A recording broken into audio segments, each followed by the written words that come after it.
Hello welcome guys, स्वागत है आपका मनी फ्लो ट्रेडिंग चैनल पर। तो बात करेंगे मार्केट एनालिसिस के बारे में कि भाई कल के दिन क्या किस तरीके से किस लेवल के ऊपर आपको अपसाइड डाउनसाइड मूव देखने को मिल सकता है। सारी चीज़ हम इस वीडियो में डिस्कस करने वाले हैं।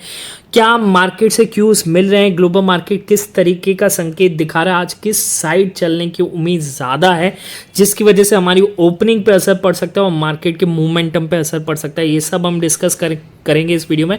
तो अगर आप मेरे चैनल पर नए हैं तो प्लीज़ चैनल को सब्सक्राइब कर लीजिए, साथ के साथ बेल आइकन को प्रेस कर दीजिए जिससे you will never miss the update. जो भी वीडियो मैं अपलोड करूंगा आप तुरंत जा करके देख सकते हैं और अपनी स्ट्रैटेजी को बना सकते हैं। एक चीज़ याद रखिएगा, I am not SEBI registered, मैं सेबी रजिस्टर्ड नहीं हूं। तो अगर आप मेरे व्यू पर प्लान कर रहे हैं तो अपने फाइनेंशियल एडवाइजर से एडवाइस ज़रूर कर लें, बिकॉज मैं यहाँ पर वीडियो बनाता हूँ फॉर लर्निंग पर्पज़। तो अगर आप सीख रहे हैं, समझ रहे हैं तो बहुत ही इंफॉर्मेटिव न्यूज़ आपको वीडियोस आपको मिल रही होंगी। ओके, तो अपना प्यार बरसाइए, वीडियो को लाइक कीजिए और दोस्तों के साथ शेयर ज़रूर कीजिए और पूरा देखेंगे तो थोड़ा बहुत प्रॉफिट मुझे भी होगा। ठीक है, चलिए अब स्टार्ट करते हैं। सबसे पहले आज के मार्केट को समझते हैं, फिर कल की स्ट्रैटेजी पे काम करने वाले हैं। ठीक है, समझिएगा, अच्छे से समझिएगा। ठीक है, देखिए क्लियरली यहाँ से निफ्टी इंडिकेट कर रहा है कि भाई अपना मार्केट गिरने को तैयार नहीं है। ये मार्केट कभी नहीं गिरने वाला, निफ्टी कभी नहीं गिरने वाला। ठीक है, क्यों? अब आप ये देख रहे हैं, ये रेड कैंडल बड़ी सी 15 मिनट की कैंडल दिख रही है, ये थी बजट डे की। ओके, नेगेटिव न्यूज़ आई, 4 नेगेटिव न्यूज़ आई, एक लॉन्ग टर्म, शॉर्ट टर्म और एफएनओ में एसएसटी का बढ़ना, चौथी चीज़ टैक्स स्लैब बढ़ाना। तो उस वजह से क्या हुआ कि मार्केट नेगेटिव सेंटिमेंट बना और यहाँ से एक सेल ऑफ देखने को मिला और तगड़ा यहाँ से सेल ऑफ देखने को मिला। ठीक है, अगले ही पल ये 15 मिनट की कैंडल के बाद मार्केट एक डिप लगाता है और डिप लगाते हैं 24,074 तक का और वहाँ से मार्केट एक अच्छी खासी रिकवरी भी दिखाता है। बात समझ में आ रही है? ठीक है, ओके। अच्छा, अब ये डिप लगाया। ओके, अब कल भी देखिए, कल मार्केट ने क्या किया, एक डिप लगाया फिर से और फिर मार्केट ने वहां से रिकवरी दिखा के फिर से 400 के ऊपर मार्केट रिकवर कर गया। ठीक है, अच्छा अब इसकी देखिए, आज मार्केट ग्लोबल एक नेगेटिविटी की वजह से मार्केट बहुत ज़्यादा गैप डाउन ओपन हुआ, 157 पॉइंट के आसपास गैप डाउन ओपन हुआ, पर मार्केट ने लगातार फर्स्ट कैंडल से ही वहां से रिकवरी दिखाई और उसी जोन में आकर के मार्केट ने क्लोजिंग दी है जो जहां पर कल ट्रेडिंग करता हुआ नजर आ रहा था। ठीक है, तो क्लियरली इंडिकेट कर रहा है कि भाई मार्केट अपना गिरने को रेडी नहीं है। ठीक है, निफ्टी यहां से गिरने को रेडी नहीं है, तो आप यहां से जबरदस्ती डाउन साइड का ट्रेड प्लान न करें, बाय ऑन डिप्स करें। अच्छा मूव मिल रहा है अपसाइड, वही स्ट्रेटेजी को अपनाते रहें। ठीक है, अब बात करते हैं आज हुआ क्या। देखिए, आज गैप डाउन ओपनिंग हुआ 157 पॉइंट और मार्केट साथ के साथ अगर हम बात करेंगे तो हमने भी काफ़ी प्लान किया, 260 के ऊपर यहाँ से अपसाइड प्लान किया, मार्केट ने अच्छा मूवमेंट दिया। ठीक है, 260 के ऊपर मार्केट ने 2 बार हमें मूवमेंट दिया और बढ़िया अच्छा खासा हमारा ट्रेड हुआ। दूसरा हमने यहाँ पे प्लान किया था कि अगर मार्केट यहाँ से 330 के ऊपर चलेगा तब हम प्लान करेंगे। 330 के ऊपर चला, मार्केट ने एक अच्छा खासा मूवमेंट दिया हमें 390 तक का। ओके, और ऑप्शन की बात करूंगा, यहाँ पे 21 रुपये वाला ऑप्शन 60 रुपये तक चला गया था। ठीक है, ये होता है सेंटिमेंट लेवल्स का तरीका। अब ये देखिए, ये क्यों लेना था, एक तो मेरा सेटअप बता रहा था जो मैं जिस सेटअप के अकॉर्डिंग करता हूँ। कल देखिए मार्केट 2 बार डब्ल्यू पैटर्न आपको दिख रहा है, ये डब्ल्यू पैटर्न बना करके मार्केट ने यहाँ से रिकवरी बनाई थी, तो यहाँ पर बायर एंटर करना था क्योंकि उसने ये सेंटिमेंट लेवल्स को पकड़ा और मार्केट ने बड़ा मूव दिया। ओके, ये इंस्टीट्यूशनल बाइंग होती है, समझिए कहाँ पर सेंटिमेंट लेवल्स पे इंस्टीट्यूशन बाइंग होती है। अगर आप उसको समझ लेंगे तो मार्केट आपको 10 में से 8 बार प्रॉफिटेबल ट्रेड्स देगा ही देगा। ठीक है, चलिए ये अलग चीज़ है। ओके, अच्छा अब बात करते हैं कि क्या है कल के लिए, किस तरीके से प्लान है और मार्केट क्यूज क्या किस तरीके से दिखा रहे हैं। ठीक है, समझने की कोशिश करते हैं। ओके, देखिए अपने मार्केट में रिकवरी का माहौल है, अच्छा खासा रिकवरी दे रहा है, लोअर बनाता है और डे लो से मार्केट वहां से रिकवर कर जाता है। ठीक है, ग्लोबल मार्केट किस तरीके से बिहेव कर रहा है, अगर मैं बात करूंगा कल के बारे में, तो कल क्या हुआ, ग्लोबल मार्केट में एक बड़ा सेल ऑफ देखने को मिला।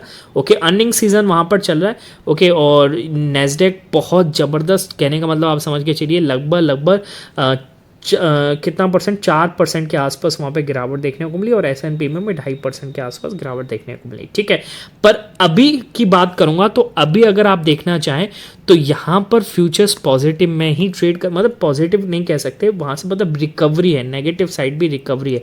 डाउ जोन्स पॉजिटिव पहुँच गया, नैस्डैक भी पॉजिटिव साइड ही रिकवर हुआ। ये शुरू में अगर मैं बात करूँगा, जब मैं BTST बना रहा था तो 90-100 के आसपास था।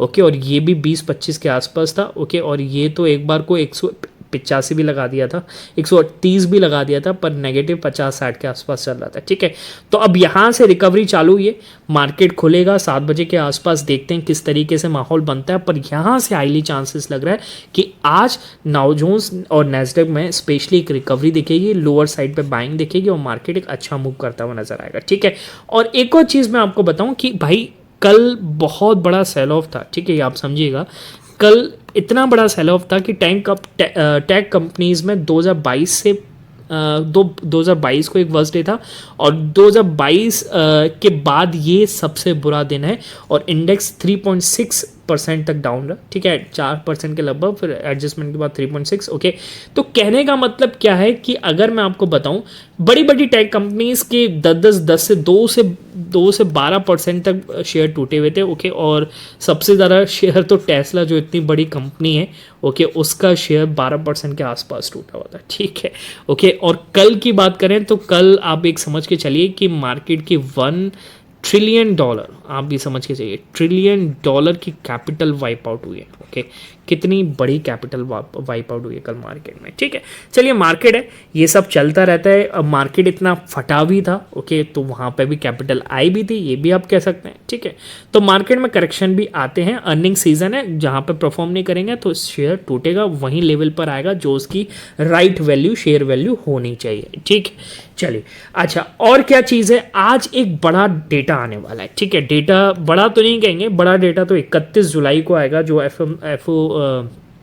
फेड FOMC की मीटिंग है। ठीक है, उसमें बड़ा डेटा आएगा, फेड क्या रेट कट करेगा नहीं करेगा, हाईली चांसेस हैं। और यहाँ से एनालिस्ट का भी मानना है कि 31 जुलाई को रेट कट आने वाला है, तो मार्केट हो सकता है उस पर रिएक्ट करे, और रिएक्ट क्या, डेफिनेटली रिएक्ट करेगा, और एक शार्प मेरे को लग सकता है 4 से 5% का पुल देखने को मिल सकता है तीनों इंडेक्सेस में। ठीक है, अच्छा, क्या डेटा आने वाला है उसको मैं बता दूं आपको। आज GDP डेटा आने वाला है। ठीक है, आज 6 बजे के आसपास GDP डेटा आएगा, और मेरे को लग रहा है उसी को ही मानते हुए, उसको ही देखते हुए आज ये फ्यूचर्स जो हैं धीरे धीरे पॉजिटिव साइड पे भी टर्न कर रहे हैं, और हाईली चांसेस है क्योंकि फेड को तो पता है, ओके, फेड की कमेंट्री का जिस हिसाब से हिसाब लगाया जा रहा है, तो मोस्ट प्रोबेबल चांसेस है कि ये एक पॉजिटिव साइड आने वाला है, मार्केट के लिए अच्छा होने वाला है। ठीक है, हाँ, मेरे को अभी तक रिकवर करनी हुआ।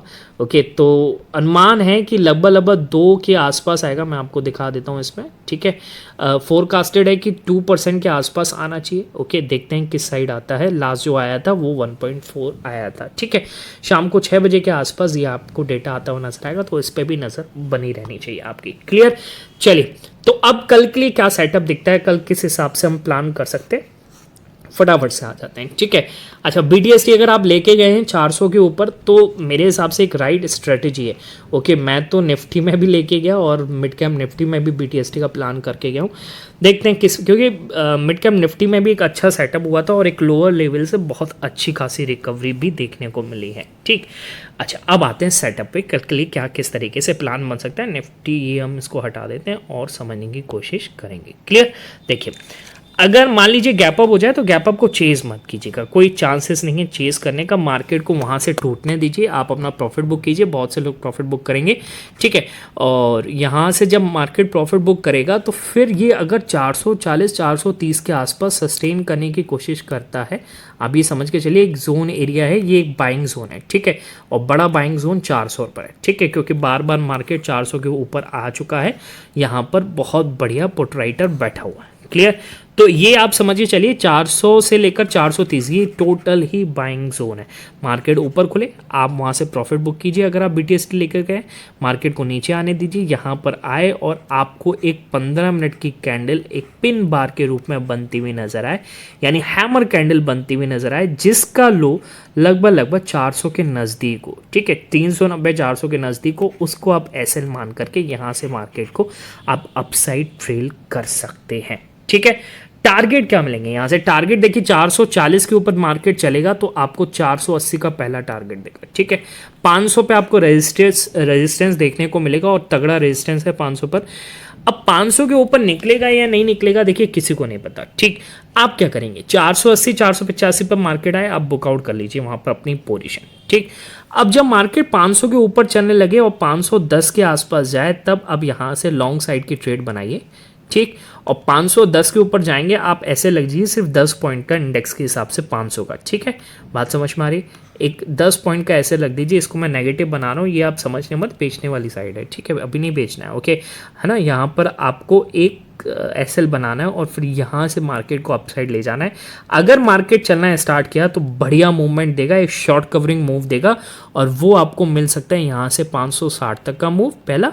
और 560 अगर इसने निकाला, इसको मैं ग्रीन में कन्वर्ट कर लेता हूँ, 560 अगर निकाला इसने तो आपको हो सकता है कि 590 तक का मूव और देखने को मिल जाए, ठीक है। तो इन लेवल्स पर आप नज़र बनाए रखिएगा, ओके। अच्छा, अब डाउन साइड की बात करते हैं। डाउन साइड किस हिसाब से मूवमेंट देखने को मिल सकता है। देखिए, अगर निफ्टी का अच्छा बायर 300 पर बैठा है तो ठीक है, 400 से टूट गया, मान लेते हैं 400 टूट गया, ओके, तो मैं 300 से पहले सेल ऑफ का प्लान नहीं करूंगा, ठीक है, नहीं करना चाहिए, ओके, क्योंकि मार्केट में रिकवरी का माहौल है, ओके। 300 अगर टूटेगा तो यहाँ पर जो बंदा बैठा था, देखिए एक बार इसने यहाँ से एवरेजिंग करी होगी, ठीक है, पलटने की कोशिश हुई, फिर मार्केट गया, फिर यहाँ से और इसने अच्छी बाइंग करी होगी, ठीक है। तो यहाँ पर एक तरीके से मुझे लगता है कि यहाँ पर अभी बायर बैठा हुआ है 300-400 के लेवल पर। ये अगर टूटता है तो कहीं ना कहीं फिर नेगेटिव मार्केट हो सकता है, ठीक है, रेड में कन्वर्टेड है, ओके। तो 24,300 के अगर नीचे निकले, 24,300 मतलब 24,300 290 के नीचे अगर मार्केट निकलने लगे, तब यहाँ से आप डाउन साइड का प्लान कीजिए। आपको पहला टारगेट 250 और 250 के नीचे निकला तो आपको 220-215 तक का टारगेट यहाँ पर मिल सकता है। बात समझ में आ गई।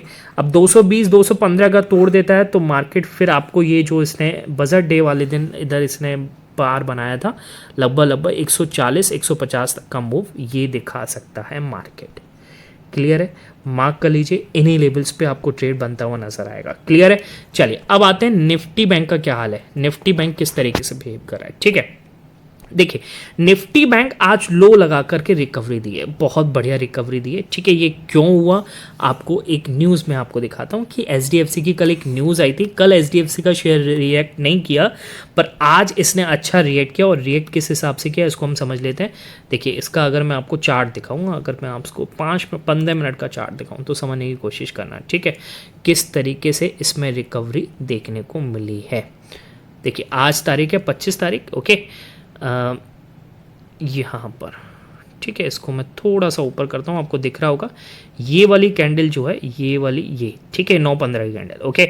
एचडीएफसी में आपको खासा गैप डाउन देखने को नहीं मिला, ओके, लगभग मुझे लगता है 2% के आसपास गैप डाउन दिखा, और मार्केट वहाँ से फर्स्ट कैंडल से ही 15 मिनट की कैंडल देख रहे हैं, वहीं से रिकवरी दिखाई और एक बढ़िया रिकवरी दिखाई, ठीक है। अब आप एक चीज़ समझ के चलिए कि भाई ये ऐसा क्यों हुआ, क्योंकि एचडीएफसी ने अपने एफडी के रेट्स जो हैं वो रिवाइज किए हैं, ठीक है। उन्होंने अपनी एफडी के रेट बढ़ाए और बढ़ाना पड़ा, क्योंकि बढ़ाना ही पड़ेगा, कोई और चॉइस नहीं है बैंक्स के पास, क्योंकि मार्केट का जो बैंक्स का पैसा जो है निकल के शेयर मार्केट में जा रहा है, तो कहीं ना कहीं उनको लुभाने के लिए रेट बढ़ाना पड़ेगा, इंटरेस्ट रेट देना पड़ेगा, तभी लोग वापस आएंगे, ठीक है। और यहाँ पर अगर मार्केट में करेक्शन आ गया तो बैंक की मतलब अच्छी खासी तेजी बन सकती है, ठीक है। बात समझ में आ रही है। तो 7.9 इसने शिफ्ट किया है, ओके। बहुत सारे केसेस आप जाकर के पढ़ सकते हैं, लगभग 20 बेसिस पॉइंट के आसपास इन्होंने अपने एफडी रेट को इंक्रीज किया है, ठीक है। तो मार्केट ने इसको पॉजिटिव लिया, और वेटेज ज़्यादा है बैंक निफ्टी में, तो यहाँ तो हाँ, बैंक निफ्टी में, तो बैंक निफ्टी यहाँ से रिकवरी करता हुआ नजर आया, ठीक है। ये एक पॉजिटिव न्यूज़ है। अब बैंक निफ्टी आगे चलेगा नहीं चलेगा, अब आप चीज़ समझ के चलिए। देखिए, अगर आप इसमें प्लान कर रहे हैं और पोजिशनल बैठना चाहते हैं, ठीक है, इंटरडे बैठना चाहते हैं, तो देखिए मार्केट ने ये आपको एक लेवल दे दिया है, ठीक है। मैं आपको उसको बना देता हूँ 850 का, ठीक है। काफ़ी बार इसको थोड़ा सा ऊपर कर देते हैं, ठीक है, समझने की कोशिश करना। 850, ओके, इसमें नहीं हो रहा, मैं इससे कर देता हूँ, हाँ, ये समझिए आप, ठीक है। देखिए, मार्केट आज काफ़ी बार यहाँ पे इसको 15 मिनट टाइम फ्रेम पे शिफ्ट करेंगे तो और अच्छे से दिखेगा, ठीक है। 15 मिनट पर शिफ्ट करते हैं। मार्केट ने काफ़ी बार इधर रिजेक्शन दिखाया, आप समझ रहे हैं, देखिए रिजेक्शन बनाया, यहाँ पर रिजेक्शन इधर भी बनाया, ठीक है, और फिर उसके बाद इसके ऊपर सस्टेनिंग करने की कोशिश करी, ओके। तो ये जो आप समझ सकते हैं कि 15, 20, 25, 30, 35, 40, ये 1 घंटे के जो लोग हैं, इनका एसएल कहाँ है, यहाँ पर है, ठीक है। बड़ा एसएल कहाँ होगा, यहाँ पर होगा, ओके। तो आप एक चीज़ प्लान कर सकते हैं। जो इंट्राडे प्लान करना चाहते हैं, जो उनको छोटा मोटा मूव भी मिल गया हाई कैपिटल में, तो वो यहाँ से निकल जाएंगे। ठीक है, तो कहने का मतलब है आप यहाँ पर प्लान कर सकते हैं। मार्केट मान लीजिए गैप अप खुला और नीचे आया, ओके, और यहाँ पर इसने 15 मिनट की कैंडल बनाई, ठीक है, और रिजेक्शन कैंडल बनाई, तो उसका एसएल लेकर के आप यहाँ से प्लान कर सकते हैं, या फिर एसएल आप यहाँ तक का भी ले सकते हैं, 700 750 तक का। ठीक है ना, मतलब 800 750 तक का। ठीक है, ये एसएल भी आप प्लान कर सकते हैं। मार्केट यहाँ से रिकवर कर सकता है। ओके, पर जो मोमेंटम के साथ बैठना चाहते हैं, सेफ प्लेयर हैं, वो प्लान करेंगे 51,000 के ऊपर। उससे पहले प्लान नहीं करें तो ज़्यादा बेटर है। ठीक है, क्योंकि यार इनका कुछ समझ में नहीं आ रहा अभी तक बैंक का, कि कभी कुछ चल जाता है, कभी कुछ चल जाता है, ऐसे कोई बड़ा मूव नहीं बन रहा है। ठीक है, 51,000 के ऊपर चलेगा तो आपको हो सकता है 51,200 का पहला मूवमेंट दे, और 51,200 पर इंस्टीट्यूशनल बाइंग देखने को मिलेगी, और मार्केट यहाँ से आपको अच्छा खासा 51,450 पहला लेवल, और 450 अगर मार्केट ने निकाला तो आपको एक बढ़िया लेवल देखने को मिलेगा 600 650 तक का। ठीक है, बात समझ में आ रही है? ओके, और 650 अगर निकाला मार्केट ने तो 51,800 तक का मूव मार्केट आपको अपसाइड की तरफ दिखा सकता है। बात समझ में आ रही है? डाउन साइड का कब प्लान करेंगे? अगर आप बियरिश हैं और डाउन साइड का प्लान करना चाहते हैं तो बस वही आपका लेवल है, कौन सा? 750 तक का। ओके, 750 अगर तोड़ता है मार्केट तो आपको यहाँ से डाउन साइड मूव दिखा सकता है। और डाउन साइड मूव कहाँ तक का दिखाएगा आपको? फर्स्ट तो ये आपको दिखाएगा 650 तक का, मार्क कर लेते हैं, और 650 इसने तोड़ा, 650 इसने तोड़ दिया, तो आपको ये 470 तक का मूव दिखा सकता है मार्केट। बात समझ के चलेगा। ओके, ये लो भी नहीं बचेगा, इसके नीचे भी 100-125 पॉइंट का आपको और मूव देखने को मिलेगा। बात समझ में आ गई? इन लेवल्स को मार्क कर लीजिए, डेफिनेटली इन लेवल्स पे ही आपको मूव करता हुआ मार्केट कल के दिन नजर आ सकता है। ओके, बाकी वीडियो कैसा लगा प्लीज़ कमेंट सेक्शन में बताइएगा। मिलेंगे नेक्स्ट वीडियो में, तब तक के लिए बाय बाय, टेक केयर।